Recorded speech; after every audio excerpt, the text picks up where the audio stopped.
بدلتے وقت کے ساتھ جہاں معروف کا اطلاع نئی صورتحال پر ہوتا ہے، اسی طرح منکر کا جو اطلاق ہے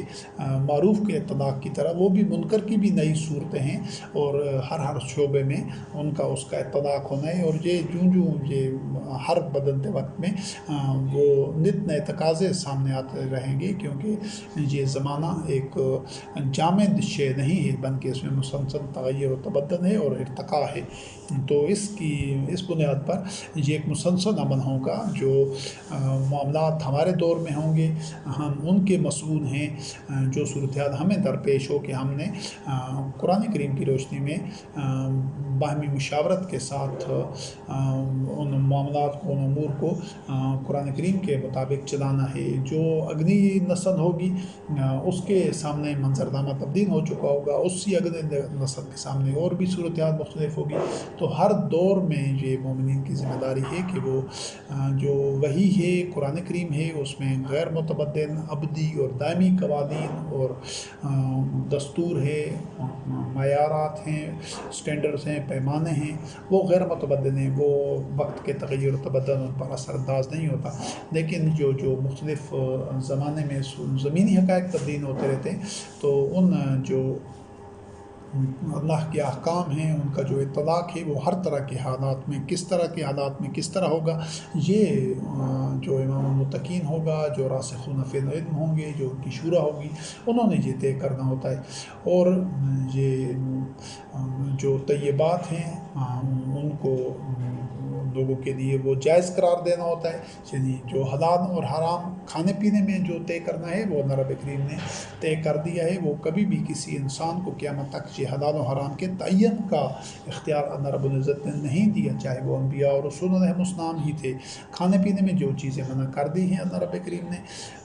وہ ہمیشہ کے لیے قیامت تک حرام ہیں، اور جن کو حرام قرار نہیں دیا اللہ رب العزت نے، ان کو کوئی حرام کر نہیں سکتا۔ لیکن دیگر جو مختلف نئی صورتحال آتی ہے، جس طرح اس دور میں یہ جو منشیات کی ایک صورت تھی وہ شراب کی صورت میں تھی، آج اس کے آپ کہہ سکتے ہیں کئی ایک صورتیں ہیں، مختلف جو منشیات ہیں، طرح طرح کی منشیات ہیں، تو ان سب پر اسی خمر کا ہی اطلاق ہوگا، یا جوئے کی جتنی شکلیں ہیں، یا ربا کی جتنی شکلیں، یا فحاشی کی، بدکاری کی جتنی آج شکلیں پیدا ہو گئی ہیں، جرائم کی، جنسی جرائم کے جو مختلف اسباب اور سامان اور ذرائع اور تحریکات ہیں، تو اس بدلتے حالات میں ہر ایک چیز پر نظر رکھنی ہوگی۔ تو جو چیزیں وہ اللہ کی حدود کے خلاف ہوں گی، جو اللہ کی آیات کے احکام کے خلاف ہوں گی، ہر حالات میں مومنین نے ان کو پہچاننا ہوگا، اور ان کے ان کو اس چیلنجز سے ان کو گزرنا ہوگا۔ تو اور اسی طرح جو نبی کریم علیہ السلام کی ایک ذمہ داری تھی، وہ تھی کہ لوگوں سے ان کے بوجھ اتارنا، اور وہ جو ایک توق تھے، جو کڑیاں اور زنجیریں تھیں جو ان کو پہنائی گئی تھی، یہ جو بوجھ طبی طور پر بوجھ نہیں تھے، یہ زنجیریں طبی طور پر زنجیریں نہیں تھیں، بلکہ یہ ان غلط عقائد کی اور غلط اعمال کی جن کا حکم اللہ رب کریم نے نہیں دیا۔ یہ جس طرح 1400 سال سے یہ جو مسلمان قوم ہے، اس کے اوپر یہ 1400 سال سے جو مذہبی ورثہ اس کے کندھوں پر لدا ہوا ہے، بوجھ ہے، سینکڑوں ہزاروں کی تعداد میں کتابوں کی صورت میں اور مختلف شخصیات کے افعال، اقوال، نظریات، عقائد کی صورت میں، یہ سب بوجھ ہیں، ان بوجھوں کو اتار پھینکنا ہوگا۔ اور یہ جو پابندیاں لگائی ہوئی ہیں یہ آدمیوں کے خود ساختہ مذہب نے کہ یہ کرو، یہ نہ کرو، یہ کرو، یہ نہ کرو، یہ قرآن کریم میں ان کا تذکرہ ہی نہیں ہے، ان سب سے چھٹکارا حاصل کرنا ہوگا۔ بالکل اس طرح آپ یوں سمجھ لیں کہ اگر ایک آدمی ہے، اس کے پاؤں 10 مختلف رسیوں سے بندھے ہوئے ہیں، تو پھر بھی وہ آزادانہ نہیں چل سکتا۔ اگر 9 رسیاں اس کی کاٹ دی جائیں، صرف ایک رسی چھوڑ دی جائے، تو پھر بھی وہ آزادانہ نہیں چل سکے گا۔ تو جب اللہ رب کریم کی نازل کردہ وحی قرآن مجید کے علاوہ کسی اور بات کو نہیں ماننا، تو پھر کسی بھی طرح کی اور پابندی کو برقرار نہیں رکھنا، بلکہ صرف انہی پابندیوں کا خیال رکھنا ہے، انہی حدود کا خیال رکھنا ہے جو قرآن کریم میں بیان کی گئی ہیں۔ تو یہ اس سارے مذہبی تعلیمات اور مذہبی عقائد اور اعمال سے جان چھڑانا ہوگی۔ یہ لازمی نتیجہ ہے، یہی ذات راہ ہے۔ اور جو مومنین ہوتے ہیں وہ اقامت دین کے لیے اس وقت جب قرآن کریم نازل ہو رہا تھا تو نبی کریم علیہ السلام کی نصرت و تائید کر رہے تھے، ان کو تقویت پہنچا رہے تھے۔ اب قیامت تک چونکہ نبوت کا سلسلہ پائے تکمیل تک پہنچ چکا ہے، تو مومنین کو یہ جو اولئے الامر ہوں گے، جو امام المتقین ہوگا، ان کو تقویت دینی ہوگی، اس کے ہاتھ پر بیعت کرنی ہوگی اور اپنا جان مال اللہ کی نصرت کے لیے پیش کرنا ہوگا، اور سارے مل کر اس نور کا اتباع کر رہے ہوں گے جو قرآن کریم کی صورت میں اس وقت بھی تھا محمد رسول اللہ علیہ السلام کے عہد میں، اور آج بھی اسی طرح موجود ہے ہمارے ہاتھوں میں الحمدللہ۔ تو یہی لوگ ہوں کہ جو فلاح پانے والے ہوں گے۔ اور یہ سلسلہ جو اس طرح کردار سازی کا، انسان سازی کا اور انسانوں کا جو تزکیہ نفس کرنا ہے، وہ سورۃ البقرہ کی آیت نمبر 260 ہے، جس میں اللہ رب کریم نے فرمایا کہ جس طرح سے وہ ایک مردہ قومیں زندہ ہوتی ہیں، ایک مردہ معاشرے زندہ ہوتے ہیں، تو اس کو ایک مثال کے ذریعے اللہ رب کریم نے اس کو سمجھایا ہے۔ وَإِذْ قَالَ إِبْرَاهِيمُ رَبِّ أَرِنِي كَيْفَ تُحْيِي الْمَوْتَىٰ قَالَ أَوَلَمْ نُؤْمِنْ قَالَ بَلَىٰ وَلَٰكِنْ لِيَطْمَئِنَّ قَلْبِي قَالَ فَخُذْ أَرْبَعَةً مِّنَ الطَّيْرِ فَصُرْهُنَّ عَلَيْكَ ثُمَّ اجْعَلْ عَلَىٰ كُلِّ جَبَلٍ مِّنْهُنَّ جُزْءًا ثُمَّ ادْعُهُنَّ يَأْتِينَكَ سَعْيًا۔ کہ جب ہمارے دادا ابراہیم خلیل اللہ علیہ السلام نے اللہ رب کریم سے کہا کہ اللہ تو مردوں کو کس طرح زندہ کرے گا، یعنی مردہ معاشروں کو زندہ کرنے کی بات ہے جن میں زندگی کی رمق نہیں ہوتی ہے، تو اللہ رب کریم نے فرمایا کیا تمہارا ایمان نہیں ہے کہ اس وحی کے اندر یہ صلاحیت ہے کہ یہ مردوں کو زندہ کر سکتی ہے؟ تو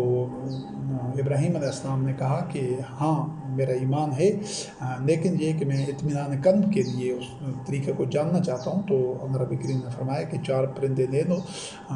یہ پرندوں سے مفہوم اس کا یہ بھی ہے کہ جو آزاد فطرت کے لوگ ہیں، آزاد منش، جو مقلدانہ اور غلامانہ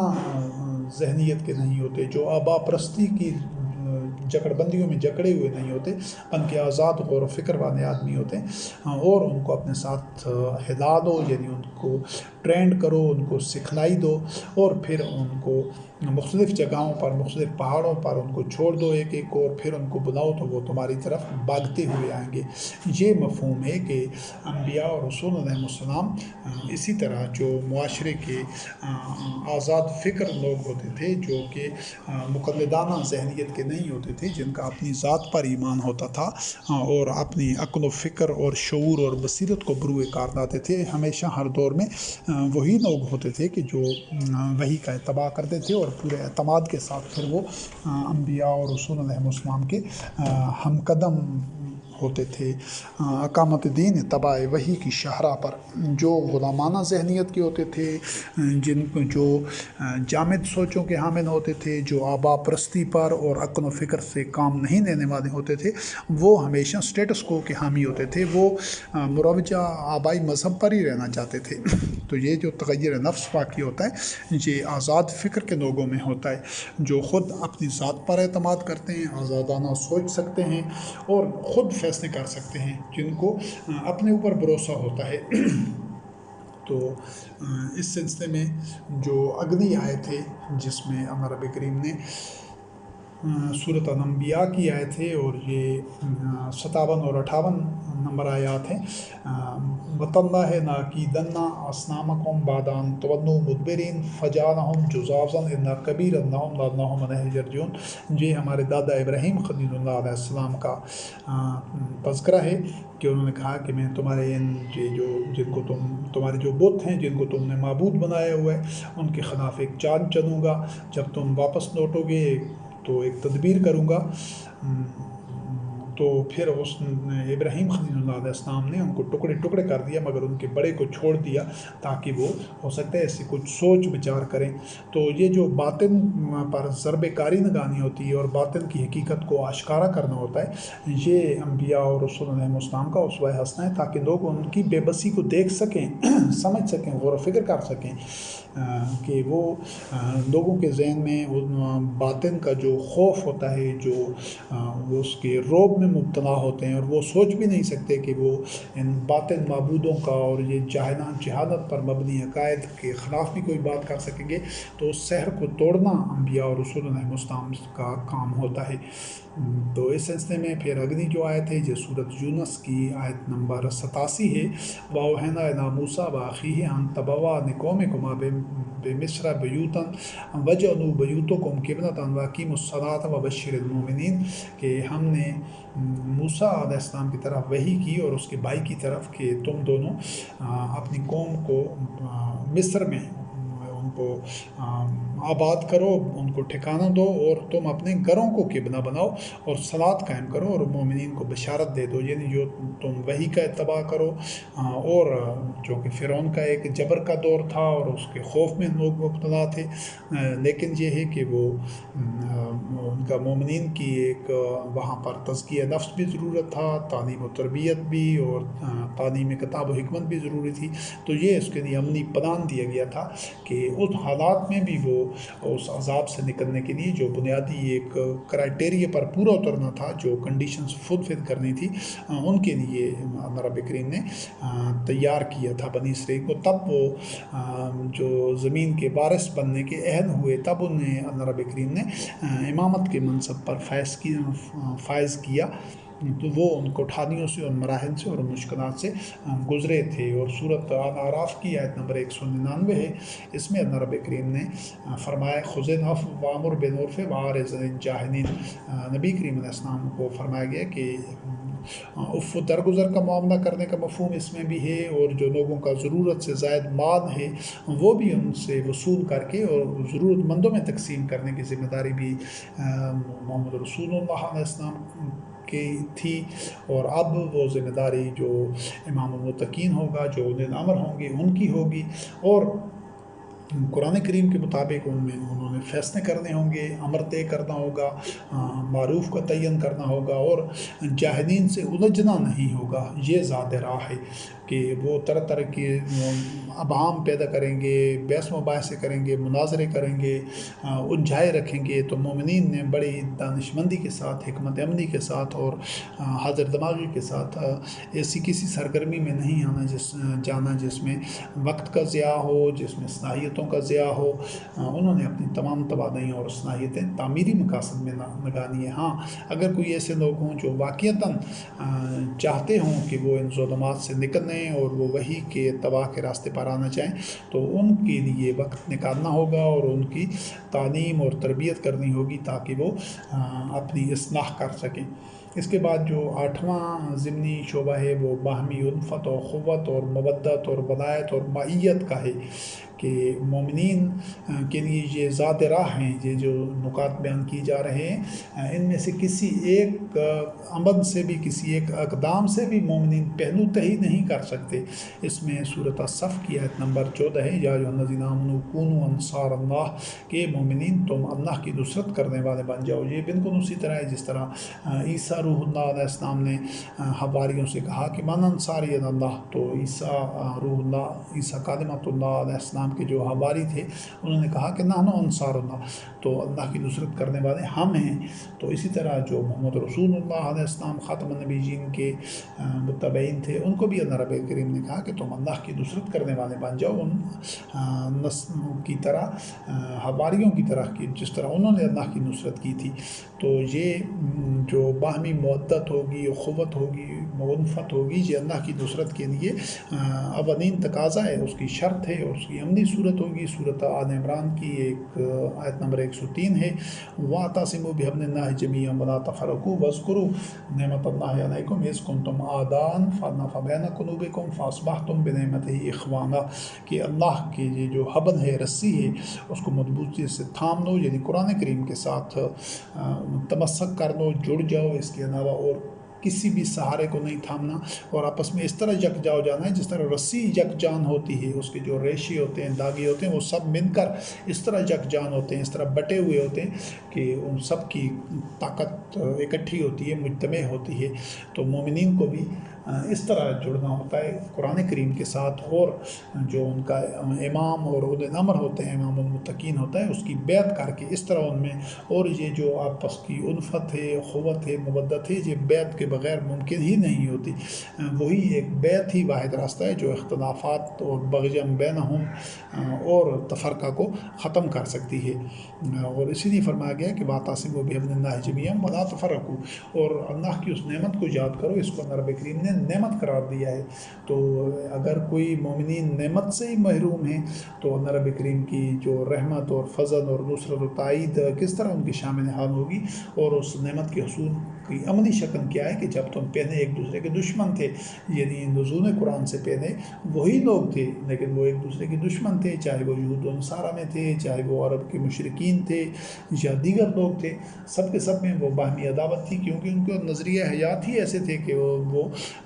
دنوں میں ایک دوسرے کے لیے عداوت پیدا کرتے ہیں۔ جبکہ وحی کی تعلیمات، جو تاثیر، جو نظریہ حیات ہے، تو وحی کا اتباع کرنے والے ہزاروں، لاکھوں، کروڑوں، اربوں ہوں تو ان میں کبھی بھی باہمی عداوت نہیں ہو سکتی اگر وہ خالص وحی کا اتباع کر رہے ہیں، وہ صرف دین اللہ پر ہیں۔ تو مومنین کو اسی راستے پر رہنے کا اللہ رب کریم نے حکم دیا ہے، اور اس کو اللہ کی نعمت قرار دیا ہے کہ تم پہلے تو دشمن تھے، پھر اس نے یہ قرآن کریم نازل کر کے اور رسول کریم علیہ السلام کو مبعوث کر کے اس نے تمہارے قلوب میں وہ الفت پیدا کر دی، اور اس کی نعمت سے تم بھائی بھائی بن گئے۔ تو یہ الفت پہلی نشانی ہے مومنین کے قلوب میں، جب تبھی پیدا ہوتی ہے جب وہ وحی کا اتباع کرتے ہیں، اور اس کی عملی جو شکل ہے وہ بیعت کے ذریعے، اور وہ اس کی معیشت سب کی آپس میں جڑی ہوتی ہے، وہ سب ایک ہی امام کے ہاتھ پر بیعت کر چکے ہیں۔ یہ جو امام المتقین ہے یہ پورے کرۂ ارض پر ایک ہی ہوگا، یہ دو نہیں ہو سکتے، ممکن ہی نہیں ہے، اور اسی ایک کے ہاتھ کے اوپر کرۂ ارض کے تمام مومنین، چاہے وہ دنیا کے کسی بھی خطے میں ہوں گے، کسی علاقے میں ہوں گے، ان کا تعلق کسی رنگ و نسل سے ہوگا، وہ صرف ایک امام المتقین کے ہاتھ پر بیعت کر چکے ہوں گے۔ اور اس کی مثال اس طرح ہوگی جس طرح موتیوں کی مالا ہوتی ہے، وہ دھاگا جس کے ذریعے تمام موتیوں کے ہار، موتی آپس میں جڑ کر ہار بنا دیتے ہیں، تو یہ بیعت کی وہی کیفیت ہوگی۔ اور اس کے بعد یہ اللہ کی نعمت ہے، فَأَصْبَحْتُمْ بِنِعْمَتِهِ إِخْوَانًا، تو یہ ہر آج استغفر اللہ، جس طرح مسلمان قوم ہے اپنے آپ کو مسلمان کہتے ہیں، لیکن ان میں بے تحاشا فرقے ہیں، جماعتیں ہیں اور پارٹیاں ہیں، اور ان میں جتنے اختلافات ہیں، تنازعات ہیں، تو یہ اس چیز کا بیان ثبوت ہے کہ وہ ان میں قلوب میں ان کے الفت نہیں ہے۔ اگر الفت ہوتی تو ان کی یہ صورتحال نہ ہوتی۔ اور پھر اس کے بعد اس جو الفت کی قدر و قیمت ہے، یہ اتنی زیادہ قدر و قیمت ہے اس کی کہ سورۃ انفال کی الانفال کی آیت نمبر 63 میں اللہ رب کریم نے فرمایا وَأَلَّفَ بَيْنَ قُلُوبِكُمْ لَوْ أَنفَقْتَ مَا فِي الْأَرْضِ جَمِيعًا مَا أَلَّفْتَ بَيْنَ قُلُوبِهِمْ وَلَكِنَّ اللَّهَ أَلَّفَ بَيْنَهُمْ، کہ اللہ نے ہی ان کے قلوب میں الفت ڈال دی اور پیدا کر دی۔ اگر وہ زمین میں جو کچھ بھی ہے سب کچھ خرچ کر دیتے تو پھر بھی وہ الفت پیدا نہیں کر سکتے تھے، لیکن وہ الفت اللہ رب کریم نے پیدا کی۔ یعنی دنیا بھر کی جو مال متاع ہے، دولت ہے، خزانے ہیں، سونا چاندی ہے، اس سب سے قیمتی چیز وہ الفت ہے۔ اور آج آپ دیکھ رہے ہیں کہ وہ الفت 1.5-2 ارب کے قریب مسلمان ہیں، ان میں سے کسی بھی فرقہ میں، کسی گروہ میں، اور مختلف فرقوں کے باہمی مابین وہ الفت کہیں نظر ہی نہیں آتی۔ کیوں کہ یہ وہ دین اللہ پر ہیں ہی نہیں، یہ وحی کا اتباع کر ہی نہیں رہے، یہ جس خود ساختہ شیاطین کے گھڑے ہوئے باطل مذہب پر عمل پیرا ہیں، اس کا نتیجہ یہی عداوت ہوتی ہے جو کہ مختلف فرقوں میں اس وقت موجود ہے۔ تو الفت پیدا کرنے کے لیے صرف وحی کا اتباع ضروری ہے،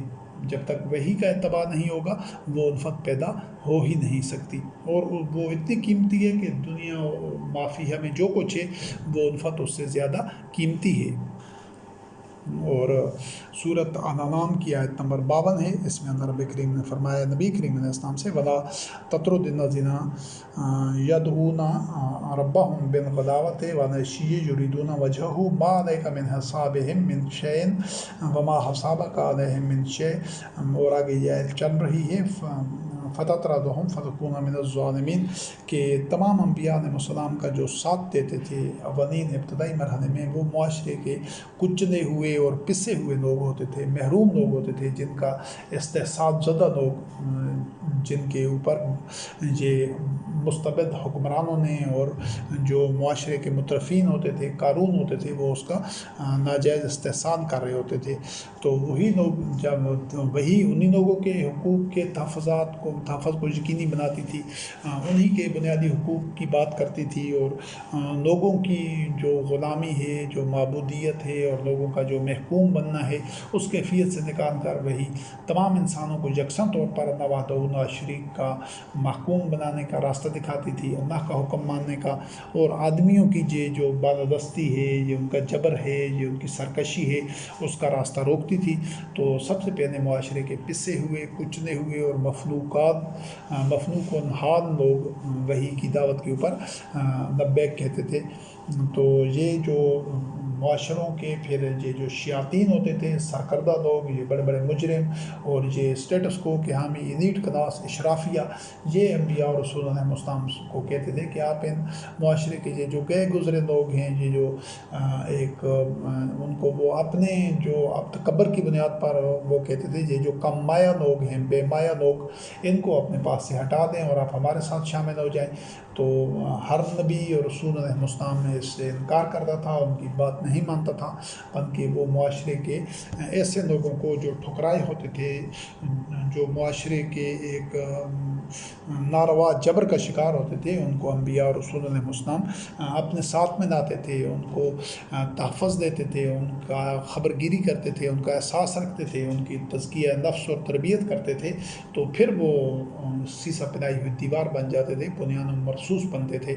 تو ان میں تب وہ تغیر نفس پیدا ہوتا تھا۔ اور اسی وجہ سے اللہ رب کریم نے فرمایا کہ آپ ان کو جو اپنے رب کو صبح و شام پکارنے والے مومنین ہیں اور وہ اللہ کی رضا چاہتے ہیں، تو ان کو آپ نے اپنے پاس سے علیحدہ نہیں کرنا، اور ان کا جو حساب ہے وہ ان پر ہے، اور ان کا حساب آپ پر نہیں ہے۔ اگر آپ نے ان کو خود سے دور کیا اور ان کو بے جار و مددگار چھوڑ دیا، ان کو سپورٹ نہ کیا، تو آپ ظالمین میں سے ہو جائیں گے۔ تو یہ بہت بڑی ذمہ داری تھی محمد رسول اللہ علیہ السلام کی، اور قیامت تک جو امام المتقین ہوگا، انہیں نمر ہوگا کہ اس نے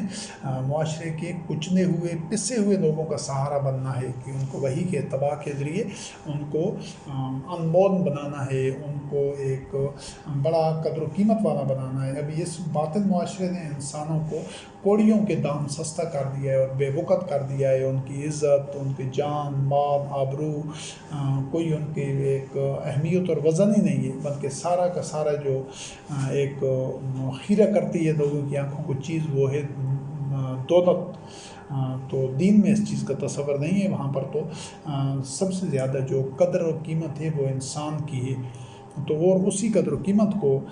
دین ہر دور میں بحال کرتا ہے کہ انسان اپنی اہمیت کو، قدر و قیمت اور مقام و منصب کو سمجھ سکے اور وہی کا اتباع کرے، تاکہ اس میں مزید وہ اضافہ ہو اور اس میں رفتیں آئیں، نت نئی رفتیں آئیں وہی کے اتباع سے۔ اور سورۃ آل عمران کی آیت نمبر 200 ہے،